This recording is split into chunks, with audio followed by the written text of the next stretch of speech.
Hello and welcome to Magic is Essential Radio. This is Unabashedly Resolute Podcast, and I'm your host, Wes Mullins. We're going to dive into some topics about health and wellness, apologetics, some politics, who knows what we'll get into. We'll talk about life, and we'll talk about love. We're going to talk about the whole gambit of the human experience. So fasten your seatbelts and get ready. Here we go. Good Monday to you. This is Wes Mullins, and today we're going to talk about imagination and some reason. And the oil of the day is coming up. All right, guys, get ready. All right, so oil of the day, oil of the week, I should say, actually is going to be thieves oil. For those of you who don't know, my wife and I are Young Living Essential Oils, or YLEO, distributors. That means that we work for Young Living and we share about health and wellness with the added products of Young Living to, excuse me, a little seasonal stuff going on there, with preventative health. And that's why that little cough right there is why we need essential oils, and that's why we need some thieves. Yeah, thieves is a great preventative measure, especially this time of year when we have the kids going to school. And schools, I'm going to say it again, I've been a homeschool dad for most of my my kids' education. So for the first 3 years, I've been teaching them. And very, very little sickness. And their immune systems are quite astute. We go to public school, and they've been sick a ton this year. I mean, it is a petri dish. Now, for those of you out there who are going to say, no, it's going to build their immune system, my concern is if you continuously have the immune system working overtime, you're going to exhaust the immune system. You're not going to actually build it up. So, to help boost your immune system when it's getting thwarted by being in a petri dish of sickness and of bacterial things, a great preventative measure is thieves. The application, you can use it. You can use it three ways. There's a Vitality line with Young Living that actually is a white label, and you can ingest that, a couple drops on the tongue. You think, hey, there's might be some stuff coming my way.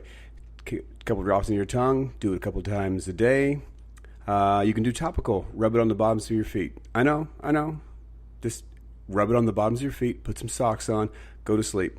The third way is diffuse it. Not in a humidifier. You actually get a diffuser. You can go into Amazon and get a diffuser. Young Living has awesome diffusers. One actually comes with a starter kit. If you buy a starter kit, you get thieves oil. You'll get all these great oils and a diffuser for $160. That is it's like getting into your Costco membership. It's $160 to get started, and then you are free to get wholesale prices on essential oils from there on out. It's amazing. So the thieves, you can diffuse it in the room. If your teachers are up for it for your kids, give them a diffuser. If you have that kind of financial ability, to your teachers and say, listen, don't burn candles. Here's a diffuser. Here's some thieves oil, 4 drops a day. Run this puppy, okay? We actually have done that with a couple of our teachers, and some of them actually are Young Living users, so we just gave them a bottle of thieves, so they have that going in their room. Have it going in the house. When your kids are sleeping at night, get a diffuser in their room. Put ImmuPro, put thieves, put great health, immune-boosting system oils in there, and let them sleep with that and breathe that in at night.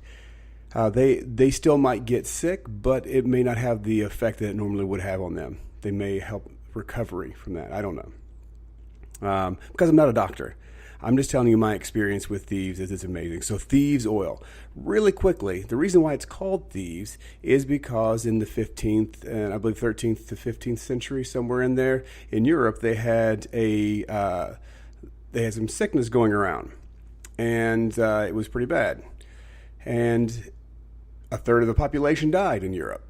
But there were these certain people, these thieves or robbers, who were actually going around plundering the dead. They were plundering the dead, and they were getting rich doing this. because a third of the population died. So there's a third of the provisions that are out there for the taking, the spoils. But they didn't get sick. And so once they were caught, legend has it, that they were asked to give the reason why they didn't get sick. And they said, well, there's a certain recipe of essential oils that we actually use. And I don't know if they called them essential oils then, but essentially they are essential oils. And with these oils, they would rub them on their body. There was cinnamon and lemon and eucalyptus and all these different oils that they rub on their bodies, and they were sort of they didn't get affected by whatever that disease was that was going around. I'm trying to say FDA compliant here in telling the story because it is a legend. It's a legend. So Gary Young, Dr. Gary Young, who started Young Living, actually went and studied all the legends. And what he found that several oils actually overlapped in all the legends. And so he took the ones that overlapped and created a blended essential oil formula that's now called Thieves. So there's a little bit of a backstory for you on Thieves. It is the oil of the week because your immune system needs a boost and you're going to steal it away with some Thieves. All right. So now moving on to some other things. Oh, and also Young Living essential oils and Magic is Essential actually make this podcast possible. So go to our website, www.magicIsessential.com. Follow us on Facebook at Magic is Essential. Follow us on Instagram on Magic is Essential. Or follow me on Instagram at Wes Mullins. And get to see all the cool stuff that we're talking about. And go to magicisessential.com to become a member of our team.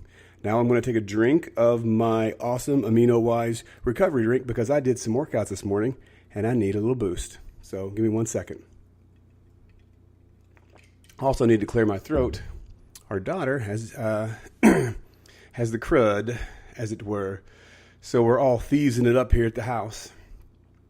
All right, so today I wanted to talk really quickly on limiting your imagination and how it limits your world.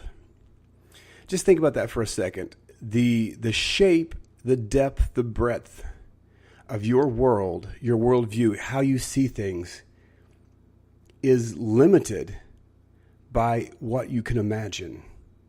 Now, I'm reading this great book called Mastermind by Maria Konnikova. She has a doctorate in psychology and psychiatry from Columbia University. And she wrote this great book called Mastermind: How to Think Like Sherlock Holmes. Now, those of you that know me know that I'm gonna snag that book because I'm a huge Sherlockian dude. I'm a Holmesian guy from way back. I'm the OG on Sherlock Holmes from when I was a kid, and I still love to read Sherlock Holmes today. And I think he has an important part to play in the restructuring of literature over the 21st and 22nd century. That is a thesis idea that I have that I want to present to Oxford. At least the 21st century, Sherlock Holmes, I think, is going to play a major role in how we're going to reshape literature. So Sherlock Holmes is the main, how to think like Sherlock Holmes. And so in this book, she goes through the intellectual and psychological things of. I like words. I'm good. I have all the words. I have the best words. That's my Donald Trump there. But he has all these psychological talents and disciplines. There we go, disciplines that he uses. And she's saying these can be made available to you. You can actually employ these disciplines and these things that he does. You can employ these in your own life and think like Sherlock Holmes. And actually, not only can you, but you should. You should think like Sherlock Holmes. So, and today I'm reading a chapter called Navigating the Brain Attic, which I'm only going to give you bits and pieces because I think this is something that you need to look into yourselves. But I just want to read just for a second, just a snippet of what she says here. She says, Lucretius called a fool. Lucretius is a guy from way back. He's in the medieval times. And he says, Lucretius called a fool someone who believes that the tallest mountain that exists in the world and the tallest mountain he had ever observed are one and the same. Now think about that for a second. So Lucretius is saying a fool, an idiot, an ignoramus, A cotton-headed ninny-muggins is someone who thinks that the tallest mountain in the world and the tallest mountain he has seen are one and the same. They could be, but chances are they might not be. I know that Mount Everest is the tallest mountain in the world because I've learned that Mount Everest is the tallest mountain in the world. I've actually seen a little tiny bit of Mount Everest from where I was in Nepal. But the tallest mountain that I've observed is not Mount Everest. So what I've observed and what actually is are not the same thing. She goes on to say, we'd probably brand someone who thought that way foolish as well, and yet we do the same thing every single day. Author and mathematician Nassim Taleb even has a name for it, inspired by the Latin poet, the Lucretius underestimation. And back in Lucretius's day, it was so strange to think that your world was limited to what you knew. In some ways, it's smarter than the mistakes we make today, given the ease of knowledge at our disposal. People, we have more knowledge at our fingertips, and we do less with it than at any time in history. We are so gluttonous on the amount of information that we take in. Now, here's the problem. It's not completely our fault. It's not completely our fault.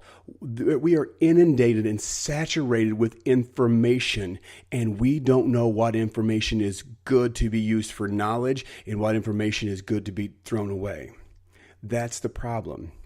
If you read Pilgrim's Regress, I think this is where this is. There's the character in the story that C.S. Lewis is telling. He is eating breakfast, and he is eating this breakfast of eggs, and he says, well, these eggs are delicious. And the person who fixed them said, well, they come out of a chicken's rectum, just like feces. They're no different than feces. You have an egg and you have feces. They come from the same thing, so they're the same thing. And the guy in the story is taken aback. He doesn't say anything, and then he gets a glass of milk and drinks the glass of milk. It's like, wow, that is really refreshing. That is delicious. Again, the guy says it's a secretion from a cow. It's just like urine. It's a secretion from a cow. One's no better than the other.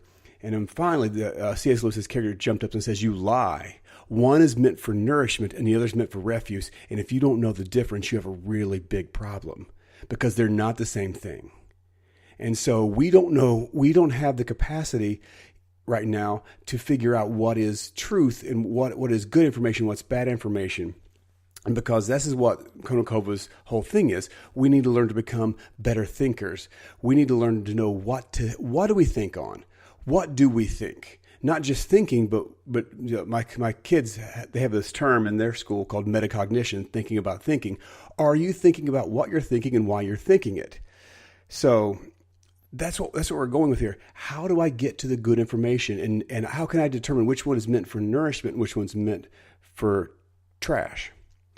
Konokova goes on to simply put, we let our own personal past experience, our own personal past experience guide what we perceive to be possible. Let me read that again. Simply put, we let our own personal past experience guide what we perceive to be possible.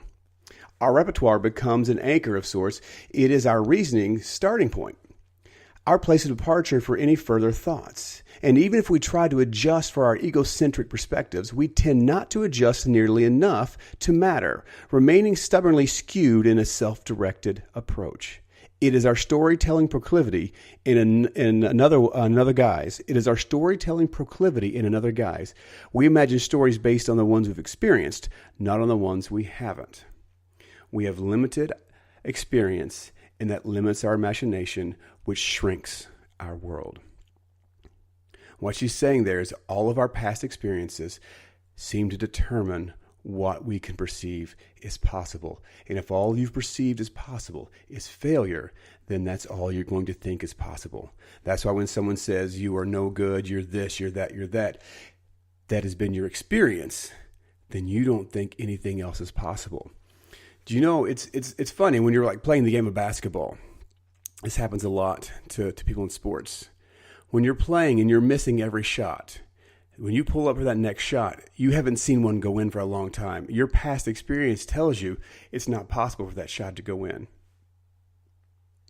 But the minute someone makes a basket, suddenly it's possible. Suddenly the ocean, you can throw it, and the basket is as big as the ocean, and you can't miss. You're in the zone.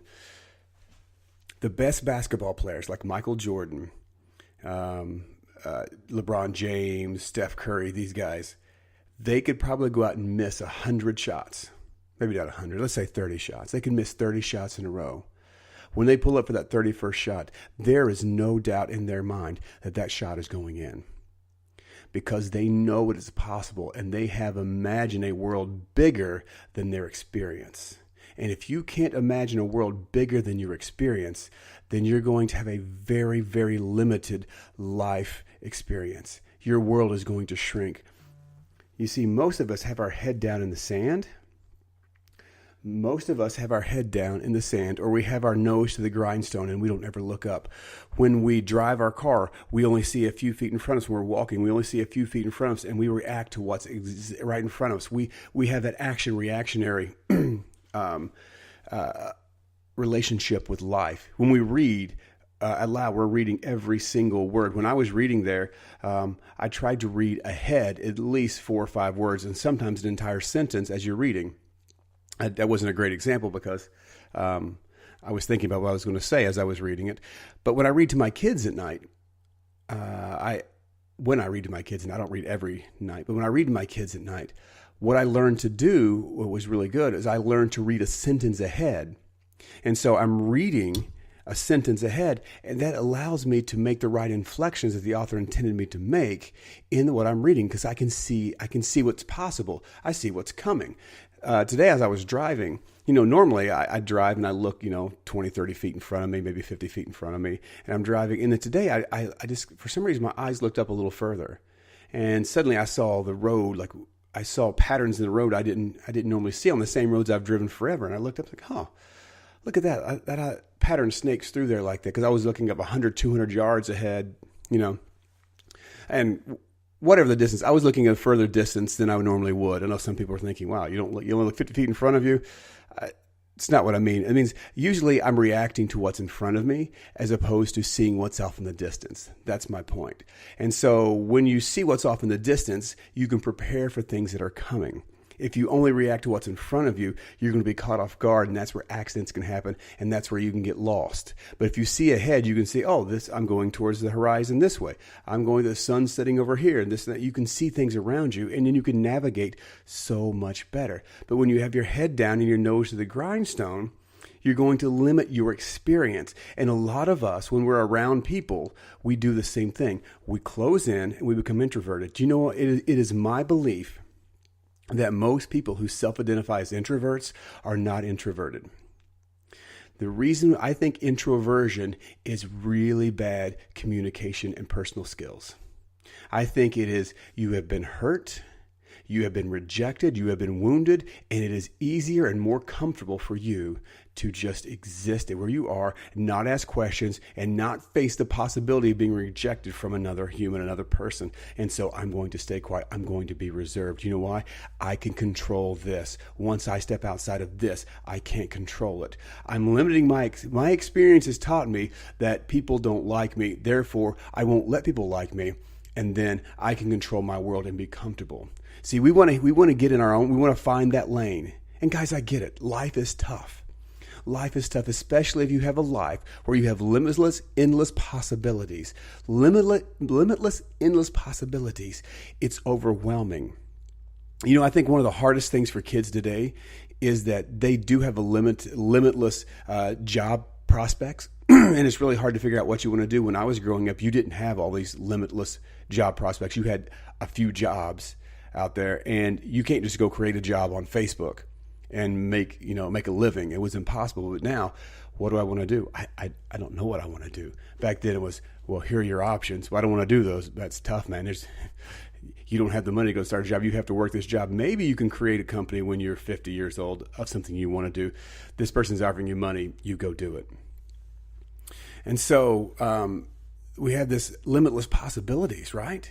And it's difficult and it's hard. But when you have that, what you want to do is you want to find your lane. You want to find where you're comfortable and where you can control things. And then you want to put it on cruise, and you just want to cruise all the way.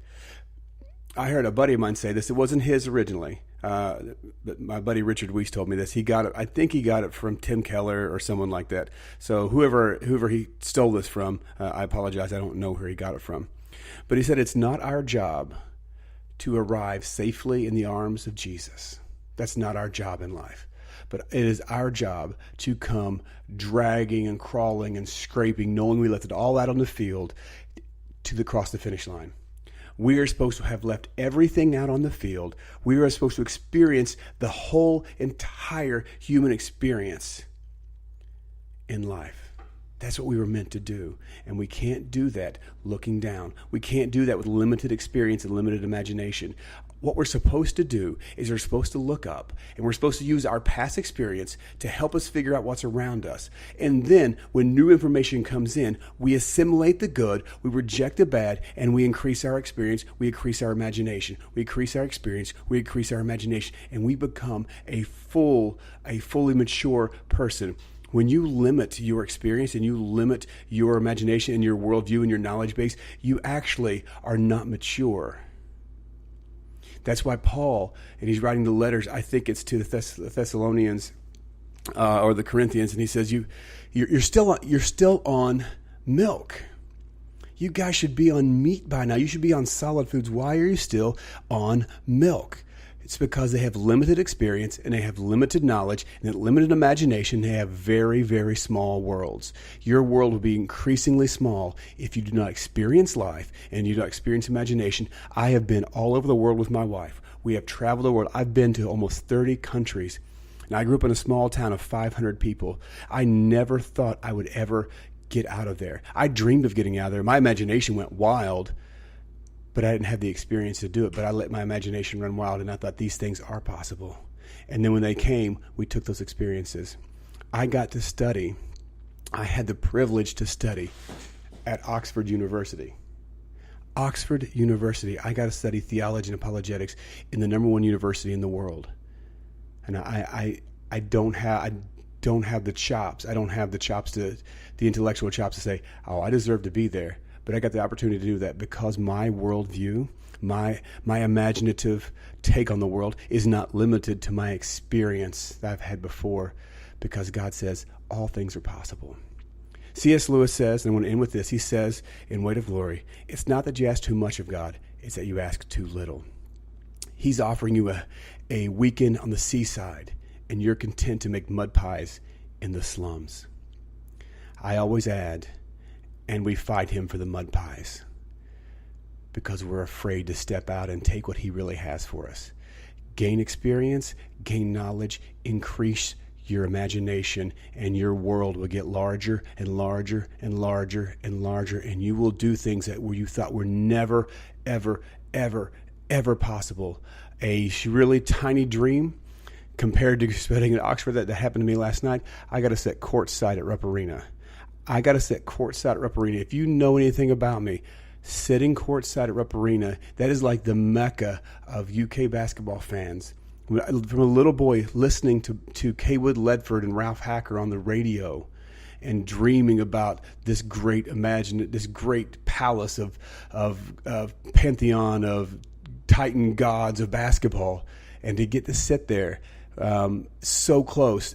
I was sitting 2 people down from Tom Leach, the voice of the Wildcats. That's how close I was sitting. Things are possible if you let your imagination go. Think beyond your circumstance. Reach beyond where you are. It is the only way to grow. Gain experience, gain knowledge, increase your imagination, and your world will get larger. That's all I have right now, guys. Thanks so much for listening. Hopefully, we'll see you tomorrow. Take care.